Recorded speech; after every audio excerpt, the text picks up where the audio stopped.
Hey my friends, it's so good to see you again. It's early morning, maybe, well, for me it's early, about 10 a.m.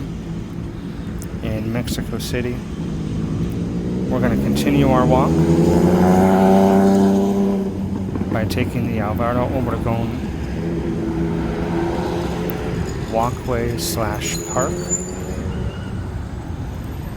through the middle section of Roma.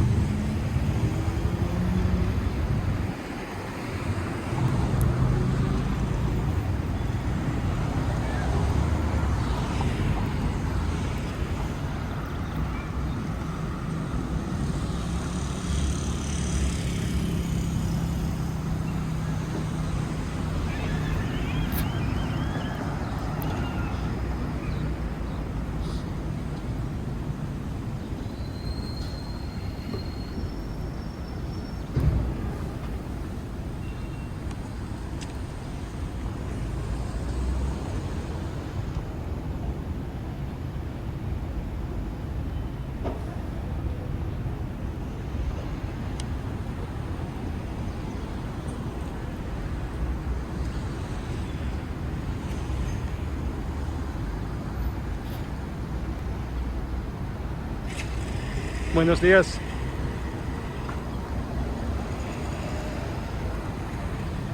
It's nice to live in a country where when you walk in front of somebody, many times you will wave or say buenos dias to each other. I don't know if that's ever happened to me in America, in the United States.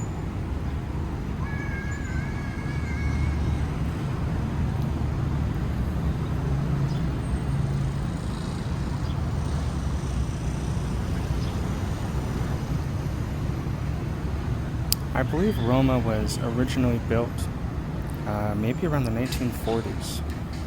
One interesting thing about Mexico and Mexico City is that it's always changing and always growing.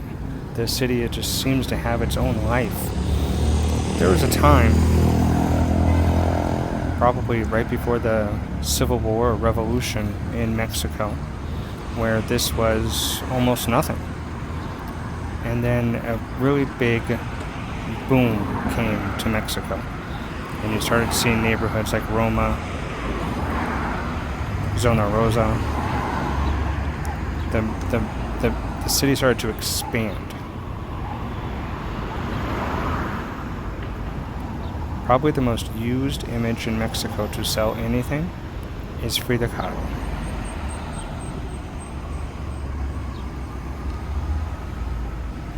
Frida Kahlo today is considered, right, a very famous painter. I feel like she represents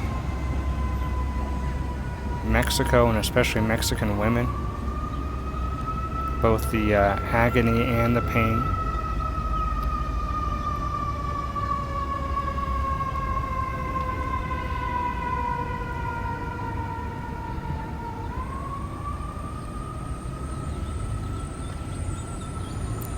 But when her and her husband Diego Rivera were alive, I don't think anyone would have guessed that Frida would be the one who would become part of the heart of every Mexican, or almost every Mexican. El Moro, spectacular churros. El Moro, the best way I could explain it to you is if you're from California, it's as if In-N-Out Burger started a churro company. It's like walking into the early 60s and getting your treat. It's wonderful service.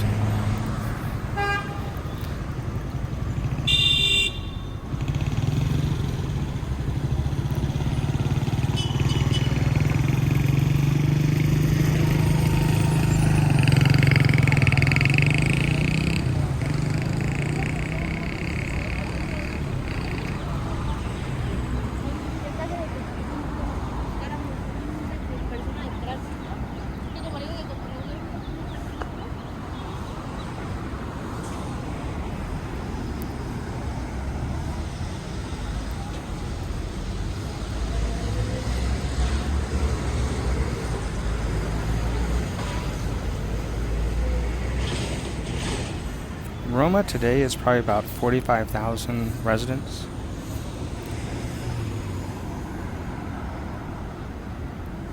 But I believe this was at one time the only neighborhood that was part of Roma.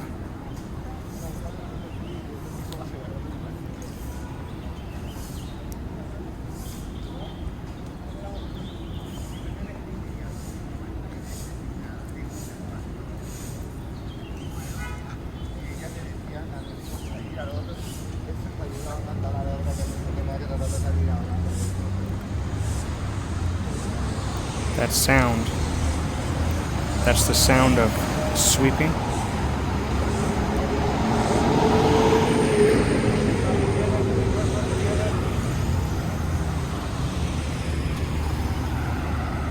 And it probably represents, in one of the most pure ways, what it's like to live in Mexico City. That sound. Every morning, people get up, they sweep the sidewalks, they clean the sidewalks.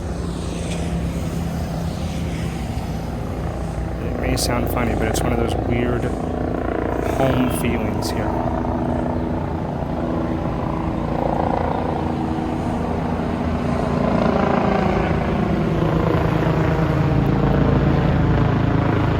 I wanted to show you this balcony.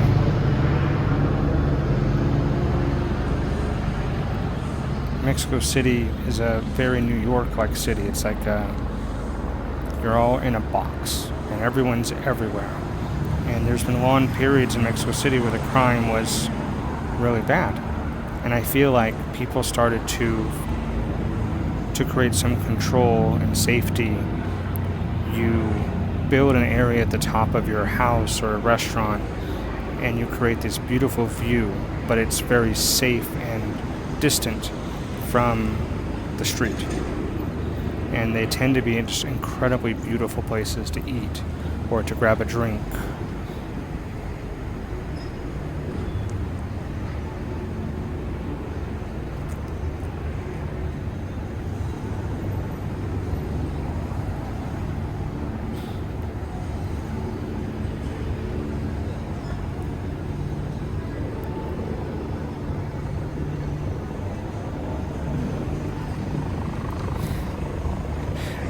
Lady, the dog is wrapped up.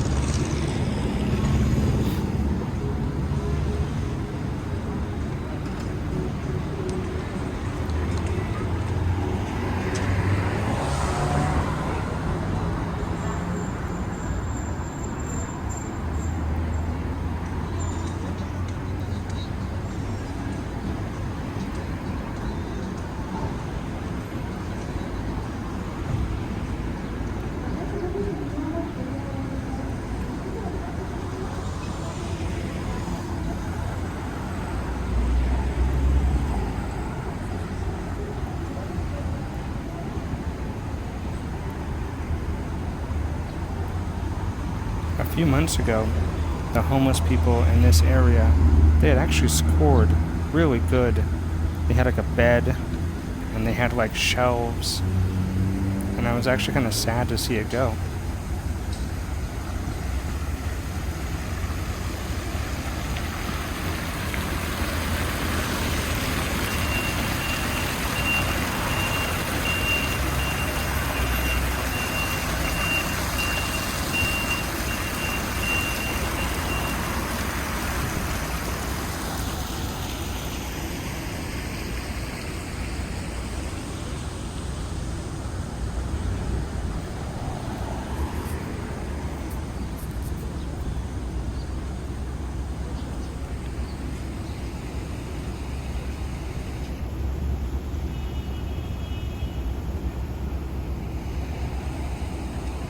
Those are now my favorite bicycles.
my favorite things about these neighborhoods is those 1920s, 1940s buildings down the street.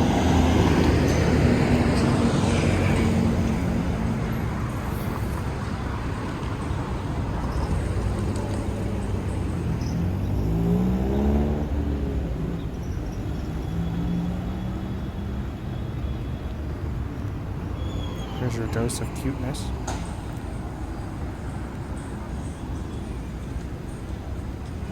So I misspoke a little earlier. Technically this neighborhood was built, I believe, in the early 1900s. It was the 1940s where it went from a really high-class, rich neighborhood to more working class. And then it went through a phase after that that apparently was a lot worse, and then it really suffered in the 1985 earthquake. A lot of these buildings collapsed. A lot of people died, this whole area.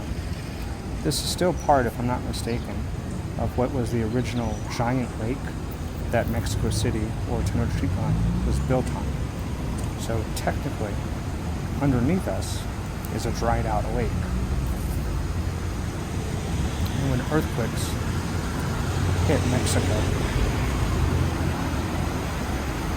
it's accentuated when it hits here.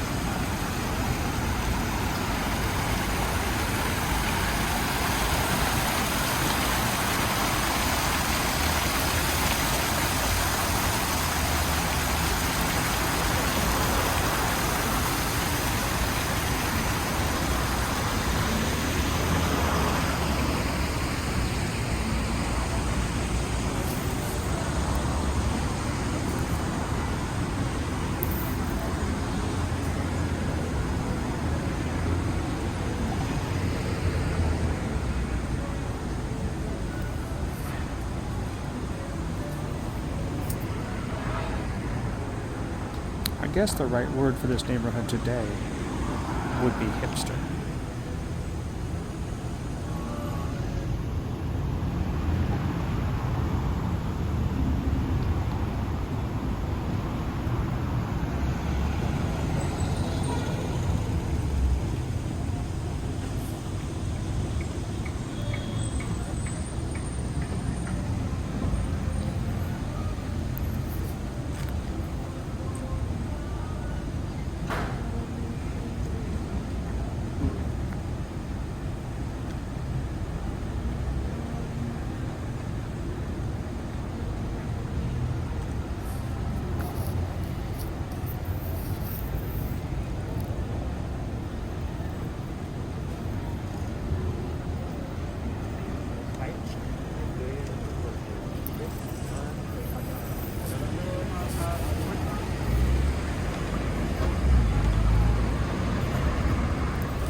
Mexico City must be one of the best places in the world for contrasting photographs. Old buildings, old mansions that are now offices.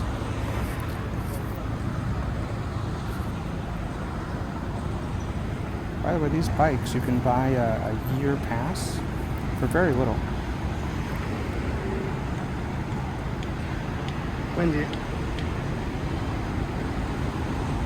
And you're allowed up to, I think, 1 hour. So they have little bike racks like this across the city. And so you have 1 hour, no charge. And you go from place to place for practically free. Pay a small fee if you're going to be here for a year.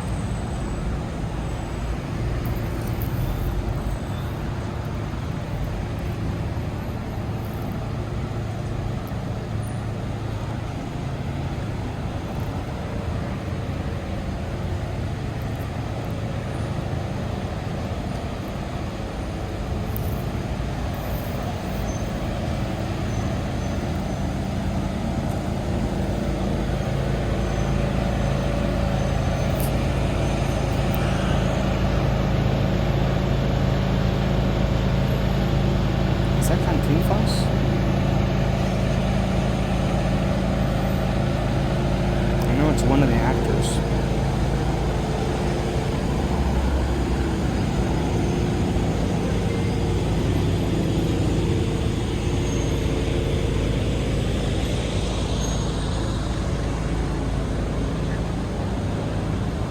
one good thing now about our masks. We can, when some jerk like me is walking around with a camera, you can just put on your mask. Sorry, buddy. I understand.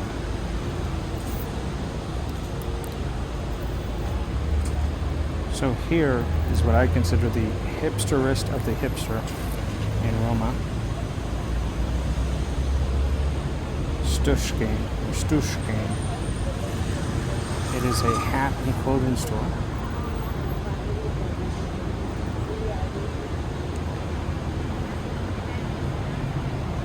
They normally have really cute or funny or ironic messages in the window, like fuck COVID. Gracias. Buen día.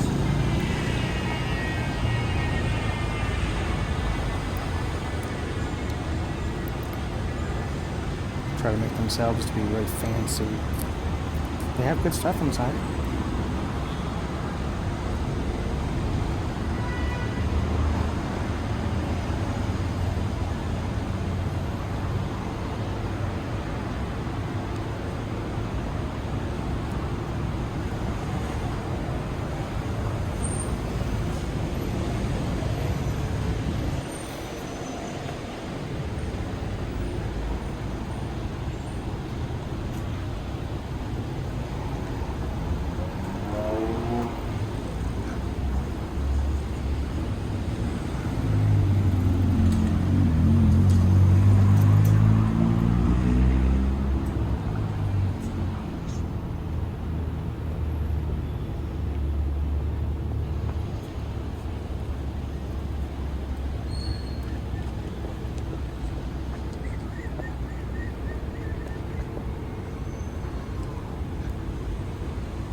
I've always found it an interesting paradox that the military can be in the street, unlike the United States, but you can feel more free here, even when the military is like in the street.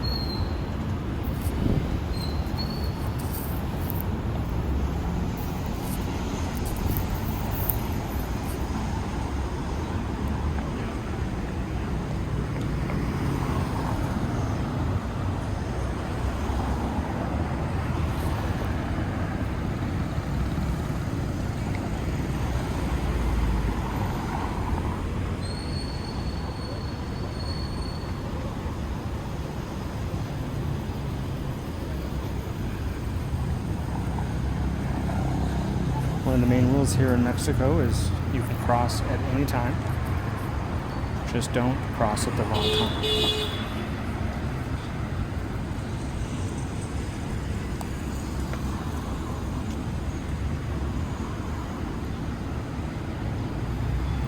So even if the light's red or green, there's an opportunity and everybody just waits for their opportunity to kind of rush across the street. But don't cross at the wrong time and be disrespectful to the drivers. But you definitely do not have to worry about green and red.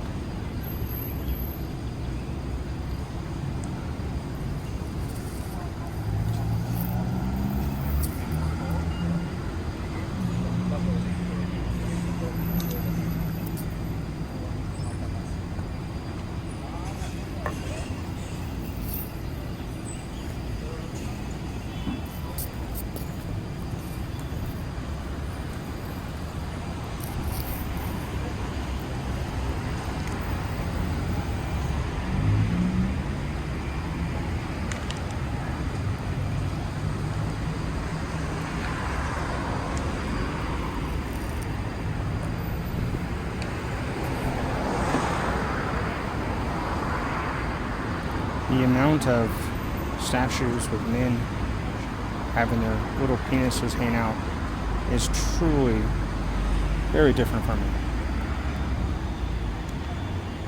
In some ways, Mexico is a very open and free society, even though it is incredibly Catholic. When you go back and forth between the United States and here, you can start to see the differences in some ways, how controlling we are. Doesn't mean those statues don't cause controversy at times in history, but today I don't think so.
I know that some Americans will see homelessness or poverty here in Mexico, and our instinct is to criticize. And I would only want to say that Mexico's beauty is its overall cultural leaning towards the heart. So, although homelessness is widespread and poverty is difficult, the country, because everyone here has at one time or another probably had to suffer some type of poverty, it leans towards not bothering anyone who's sleeping on a bench. These people they have a tough life, but they're able to sit there or to sleep middle of the day, and the police do not have a responsibility to control them. And I have no reaction to them here, except for that if they want some money, I try my best to give some to whoever I can. And I think that's a normal Mexican attitude. In the United States, we sometimes see it as our responsibility to fix that. And that fixing tends to bleed into get it away from you.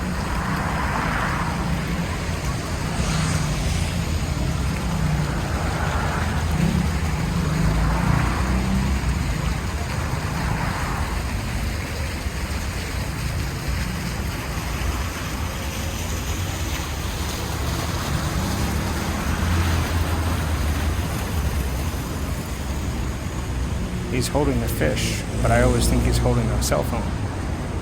So we tend to fix it by putting people in jail, and we get very irritated with them. Why are they here? Why don't they get a job? And in Mexico, there's a level of compassion where you let that be. And I think to Americans here, that might, when you visit, that might confuse you. But although one of the blessings of Mexico is you are forced to see, because we all live in a city together, walking by each other. There's less privacy. It's a big city. You're forced to see the uncomfortable. You're forced to live with the uncomfortable. And then your heart opens up to the person who maybe originally made you feel uncomfortable.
Guys who walk with the trash cans and they'll pick up your trash for you for tips.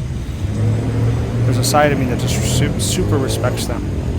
It's the epitome of making work out of a necessity. I'm sure they don't make a lot, but they make enough to be proud of themselves, and they should be. Without them, our city falls apart.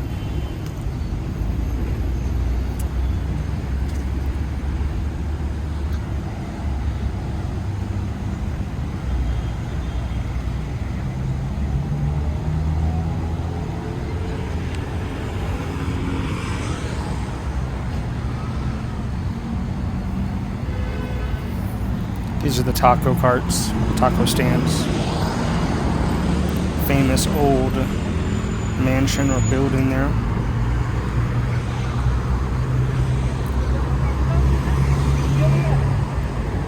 Directly on the other side of these taco carts and that wall right there is a wide open parking area.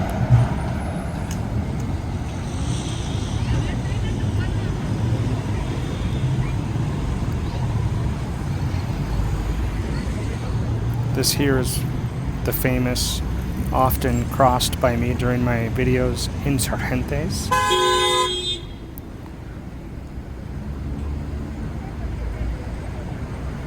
Probably one of the busiest streets in the world.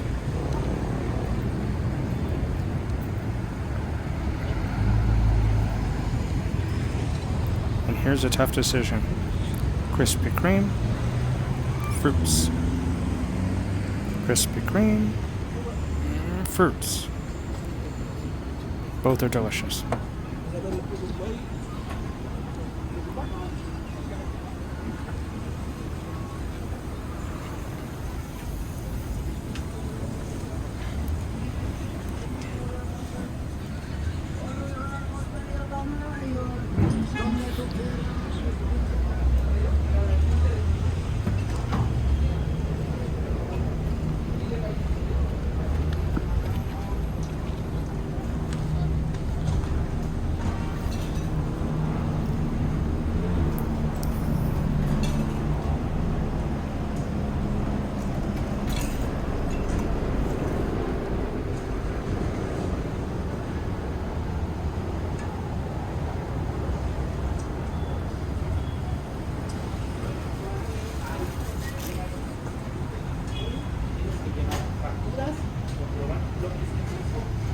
Buen día.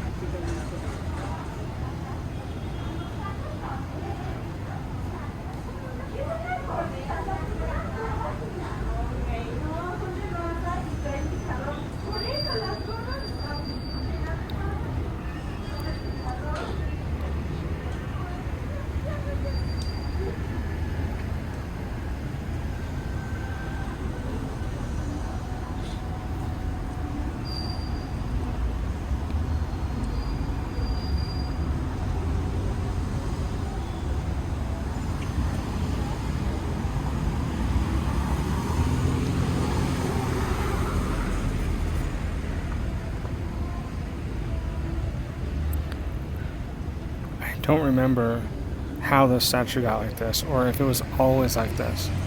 But it looks like they tore off the top part, and all that's left is the feet of a former statue with the head. Maybe it's Goliath and David, I don't know. Another naked boy statue.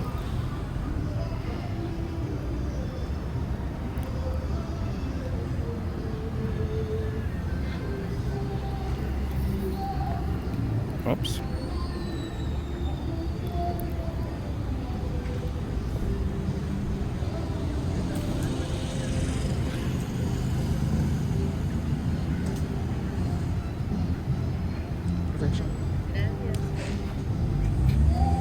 To me, that's one of the greatest parts of Mexican culture. So every culture has their expectations or the way we're going to act with each other. In America, when you see someone eating, you don't look at them and go, enjoy, and they don't look back at you and say, thank you. Provecho, I think, actually means advantage. So it's like acknowledging their good luck. And it's praying. In a way, it's creating an energy of may this advantage continue for you. And so every once in a while, when someone's eating, you say buen provecho or provecho. Advantage, good for you. And they will, even if eating, look back at you and say thank you.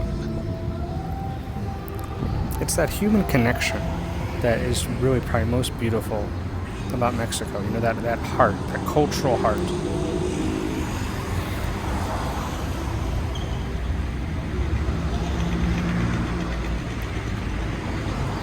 If you're in America, if you're in one of those English-speaking countries, do me a favor, experiment. Walk by people eating and literally just start talking to them and tell me what happens. You say, hey, may that advantage be yours. And tell me how do they look at you like, what?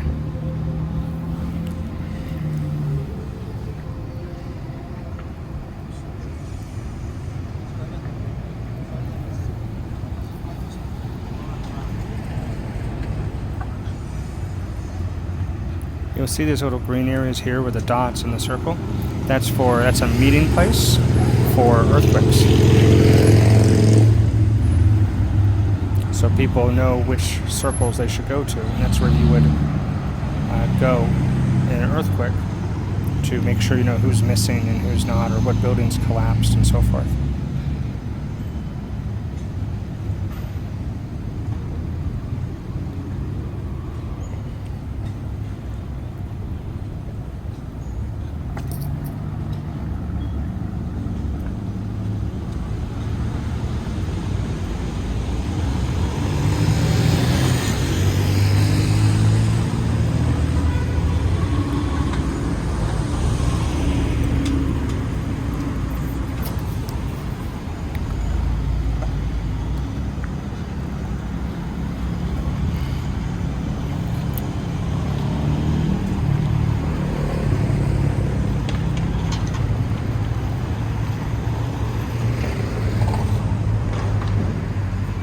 I believe this is where you can buy insurance for your car or for your taxi.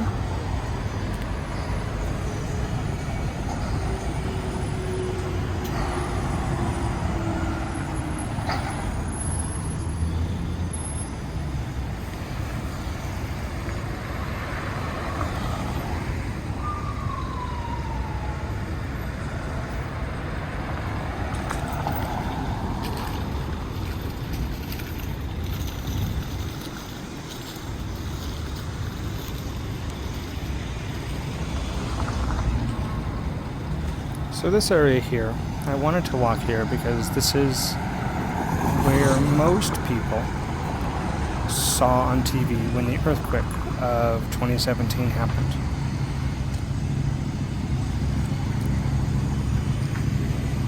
This whole area, everything we've walked from Insurgentes to here was full of military, search and rescue, hospital, tent hospitals. Because to the left of us, we're going to get to the end of this walk, and this is where a giant building collapsed, and I don't know how many died, but it was massive. Here was CNN, Fox, military from Israel and other places in the world to help us try to find anyone who was still alive.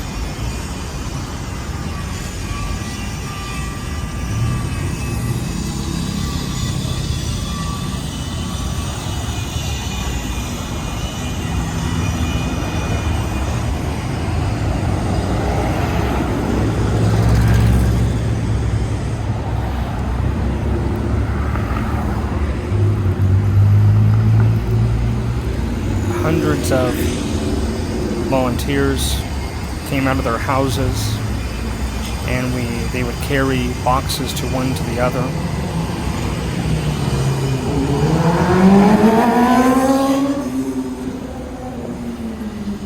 So it's right here. I don't think we should ever forget. It's controversial that they are rebuilding here. You can see the graffiti on the wall.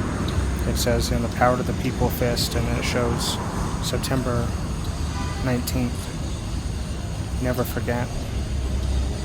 Sometimes I'll sit here, and it's probably I'll meditate, and it's probably one of the deepest meditations of what have you done with the time that you were given, that these people were not given.